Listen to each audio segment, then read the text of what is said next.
We are excited to announce the launch of a new module within RICOH Spaces, Issue Management. This new feature is designed to enhance the user experience when it comes to reporting, managing, and resolving issues that are related to spaces within the platform. And in this video, I'm going to be telling you everything that you need to know about this new module, so stay tuned.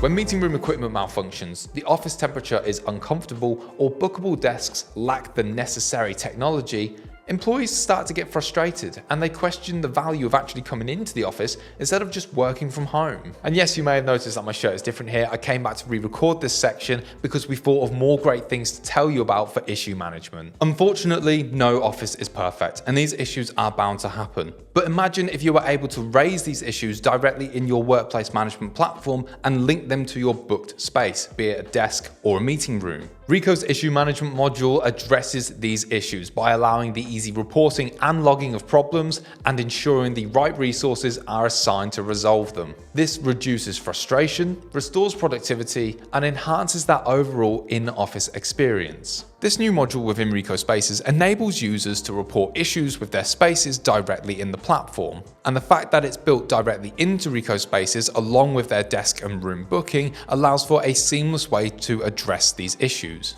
Administrators will benefit from an all-new comprehensive dashboard which displays all of the issues within their location, allowing them to easily categorize, prioritize, and assign their tasks. This module ensures for effective management and resolution of issues with built-in features for tracking progress and updating the status. And users are kept informed with real-time notifications, enhancing that workplace experience. So let's go over some of the key features of this new module. Using the 3D floor plan, users can easily raise issues against spaces in the workplace. And they can make their opinion known by contributing to other issues using the voting system. Administrators will have access to a comprehensive dashboard showing them all of the issues for their location. And this will work on a location by location basis. And this dashboard will provide tools for prioritizing, categorizing, and assigning issues to the correct team member. And you'll be able to see exactly how this works in our full demonstration. Administrators will be able to add statuses to each request and change them as it progresses down the line. And users will have full visibility of this so they know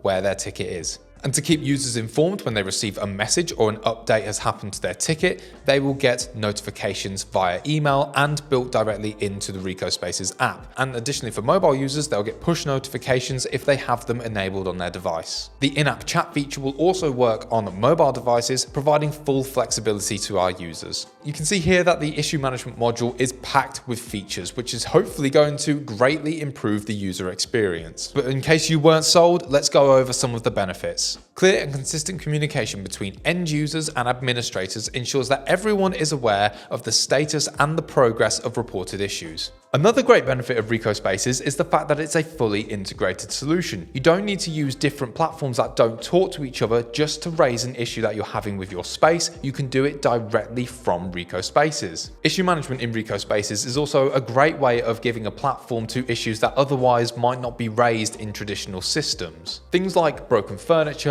or spilled coffee, they might otherwise go unrecognized, but because it's such an easy to use system without complicated categories, it's really easy to just pinpoint that location on the 3D floor plan and raise that issue against it. This ensures that even the smallest workplace issues can be addressed, keeping things running smoothly. RICOH Spaces offers simple, flexible categorization. Offices can organize and categorize issues by location, adapting to their unique workflows. This empowers local office teams to resolve their issues efficiently, tailored to their specific needs. And then some additional benefits that we quickly want to highlight are things like real-time notifications, where you get a notification as soon as an issue is raised, which ensures timely responses and quick resolutions. We have enhanced accountability because you can track the status of an issue from start to finish, ensuring that there's total visibility and accountability with every issue that's reported. As mentioned earlier, this will also be available on mobile devices, meaning that issues can be raised and managed on the go no matter where you are. Our intuitive platform makes it incredibly easy for anyone to be able to raise issues throughout the workplace. Even without technical knowledge, users will still be able to raise issues, fostering a proactive reporting culture. Issue management is a significant addition to RICOH Spaces, providing a more efficient and user-friendly method of raising issues in the workplace.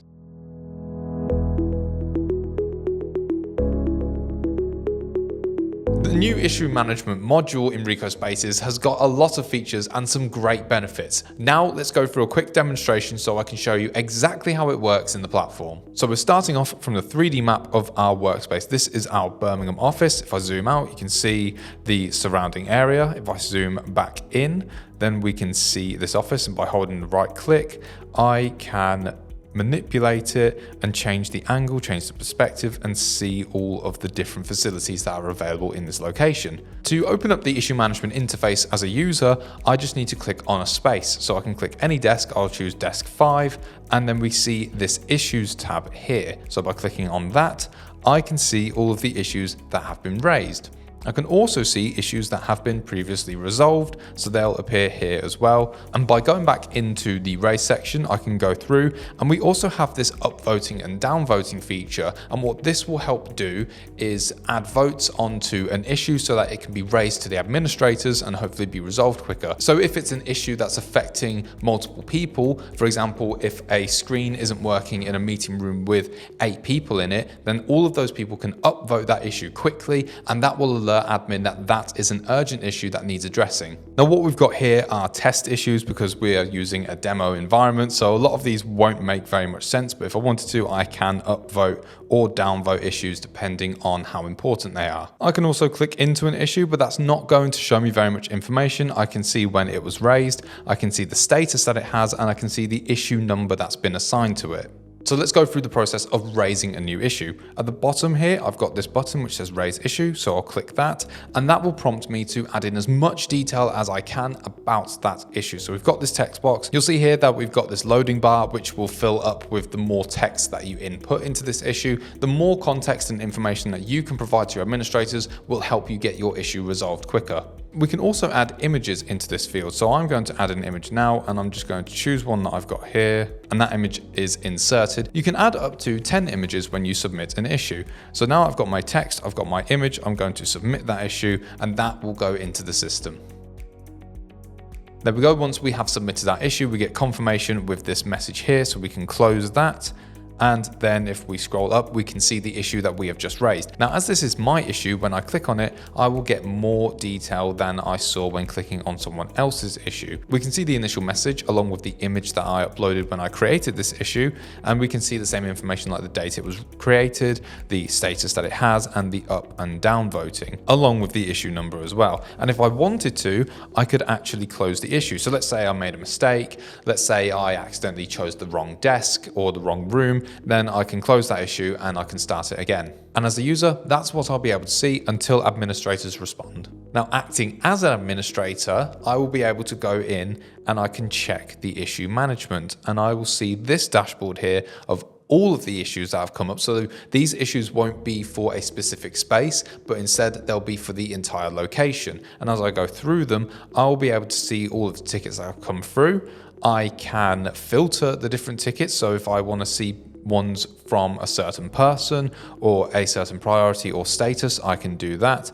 Or if I just want to filter them from a different way, like using the voting system, or I can do it by location, or in this case, just do it by the newest, then I will be able to see them in whichever order that I need to in order to get through them the most efficient way. But we can see this ticket that has just come through, which is talking about a faulty monitor, which is the ticket that I just associated with desk number 5. So as an admin, I can come through here and I can see what the person has put when they submitted the issue, along with any images that they have input. And what I have the ability to do with this ticket is I can actually use this eye icon here and I can change it to make the issue invisible. By doing that, I can actually go back into the floor plan.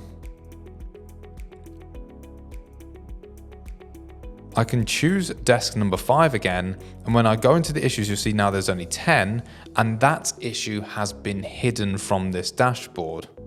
If I go back in, select that issue again, I can make it visible again, and that will appear in that list once more. On the right-hand side, I can see that this ticket has been submitted, but I can change the status if I wanted to. and I can make it active, on hold, closed, or cancelled. And you'll see as well when I hover over active, more options or sub statuses will appear. So if I needed to say a specific status for this, then I can do that. So I can say it's active and it's in progress. And by clicking that, that will update the status here. And we can see that change that I've made in the chat box. On the right, we've also got more information like which space it is and where that space is located. As you will know, that I didn't have to put any of that information in manually when I raised this ticket. It did it automatically based on the space that I clicked on the floor plan. But we can see there's other information like who's it assigned to, what's the status, what's the priority, and as an administrator, I can adjust these as necessary. So I can go in here and I can assign this ticket to myself, for example, or if I wanted to, I can set the priority to medium. I can also change the issue category, and this is an interesting one because what this will allow you to do is assign it to a certain category in RICOH Spaces like catering, cleaning, electrical, and then that will allow the necessary team to pick up this issue. So for example, if this is a cleaning issue, then it can go to the cleaning team. If it's an electrical issue, then it can go to the IT or facilities team. So this is a really good way of easily highlighting what type of issue this is and who should be taking responsibility for resolving it. Now let's send our response. And with our message written out in the chat box, I could also use the paperclip icon to insert an image myself. So if I wanted to, I could do this, and then I can just add that image in and I can send that message off. And now that message has been sent and I've opened up a dialogue with our submitter. As a user of RICOH Spaces, after submitting my issue, I'll get an email confirming that it's been sent, and we can see the body of the text that I've sent along with the image. If I click on this button saying View Issue, that will pop up with a new box that will show me not only the message that I have sent, but it will also show me the message that has come from the administrator. Now, in this case, I am also the administrator, so it looks like I'm just sending messages to myself, but this is how you can have a conversation with the administrator.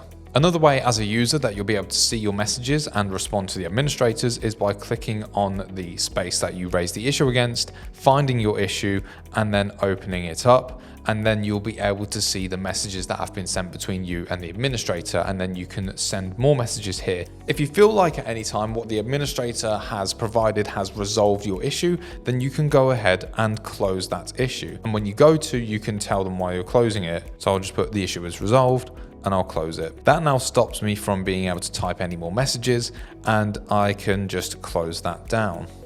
So that's a quick overview of how to raise an issue in the new issue management feature in RICOH Spaces, and how as an admin you can view the different issues and address them in the system. Now, with this new update being a completely new module for RICOH Spaces, we also felt it was necessary to create a new level of administrator. This is issue admin. This is a new role that global administrators can assign to users and to themselves in order to change issue management settings on a location basis. So when you go into these settings, you're always going to be changing them for the location and not for the organization. To access this settings, I need to go into my location first, and that's where I'll find them. So if I go into my organization settings on the left, I search for my location. I've got the Run Runner Works here, and on this left-hand menu, I can see Issue Management. So I'll click into that, and that is how I'm going to access the settings for Issue Management. It's important to note that all of these settings are just affecting the Birmingham Run Runner Works location, and it's not affecting any other location. In this first section, we've got our categories, and we can see there are two different types: organization categories and location categories. Organization categories are categories that have been created by global admin and will be available across the entire organization, meaning they'll be in every location. Location categories are ones that only affect a single location. For example, here we have location category Birmingham. And this is where we saw before we could categorize an issue for cleaning or catering or electrical, and that will help us identify which team should resolve it. We can enable or disable these categories from this dashboard. We can also add a category. So if I go in here and I add a new one that's going to be specific to my location, I can say if this is for video equipment, because that's what we have in this office. Then I can choose my icon, so I'm going to choose this little TV icon here. And that's a new category now that's going to be available on a location basis. And to save that, I'm just going to hit save. Next, we have statuses. In the statuses section, we have got the different statuses that we can assign to tickets. So before you saw me assign in progress to the ticket that I submitted. Now there are a few different types of statuses that can be set in an organization. Firstly, there are default settings. This is because there always has to be at least one status for submitted, active, on hold, and closed. These have been created by us for RICOH Spaces, so there is always at least one different status to progress that ticket along. But then there are organization statuses, which have been set by the global administrators and affect the whole organization. So for example, in progress and test status active, we have got set as organization statuses. But from a location perspective, we can choose whether we actually want to enable these statuses or not. So global admins can create them, but the issue admins are the ones who will enable them. So if I wanted to, I could add a new status in my active section and call it user testing. And that is now a new status that's been set. You can tell the difference between the organization ones and the location ones as well, because location ones are here and can be edited or deleted, whereas organizational statuses can only be enabled or disabled.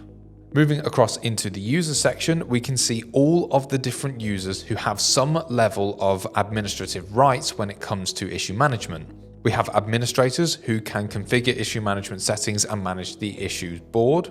There are coordinators who can manage tasks, including updating details, commenting, and status changes. And then you have viewers who can view the board and comment on tickets but not change the status. And from here, we can add a new user if we wanted to, and we can actually bring people in from external as well. So if you have someone from outside of the organization who needs to be assigned with viewer, coordinator, or administrative access, you can provide that to that person. Now, as we said before, there is actually a role of issue admin assigned, and people who have been given that role will automatically have administrator level access, and that can't be changed. And you'll be able to see here, there's actually a little tag next to the names. We can see who is external and we can see who is issues admin. And these people will have it grayed out. They can't have their status changed, whereas the external people could be changed to coordinator, viewer, or administrator.